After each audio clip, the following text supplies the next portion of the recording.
Pemirsa, warga yang terdampak COVID-19 di bulan Ramadan mendapatkan bantuan beras dari PGRI dan Bambu Koi. Pembagian beras ini diapresiasi Sekda Kota Palembang, Ratu Dewa, yang juga pembina Bambu Koi.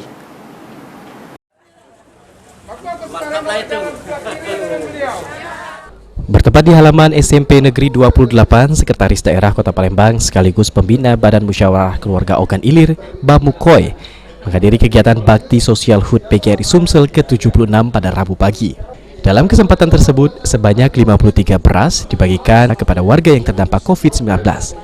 Masing-masing warga mendapatkan bantuan beras sebanyak 10 kg beras. Ratu Dewa mengungkapkan pemerintah Kota Palembang memberikan apresiasi kepada PGRI Sumsel dan Bambu Koi yang sudah membantu pemerintah penanganan COVID-19 dan meminta PGRI Sumsel memperhatikan kesejahteraan guru.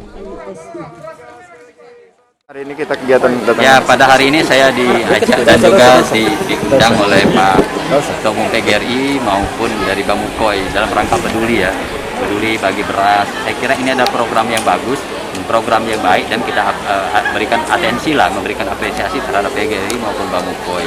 Beberapa aspirasi tadi menjadi bahan kami selaku TAPD untuk segera mengalokasikan anggaran untuk kesejahteraan para guru, termasuk kesejahteraan para wali murid yang ada di Kota.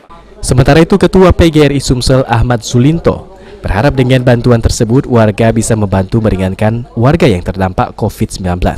Selain itu, PGRI Sumsel akan bekerja sama dengan Bambu Koi akan terus melakukan bakti sosial di wilayah Kecamatan Kota Palembang.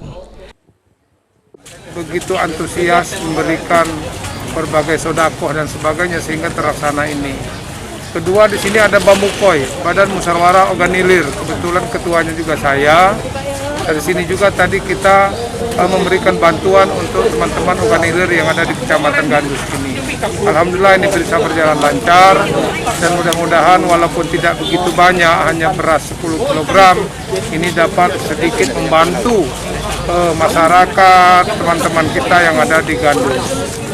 Pak, tadi kita mengusulkan Abidin Riwanto, PAL TV.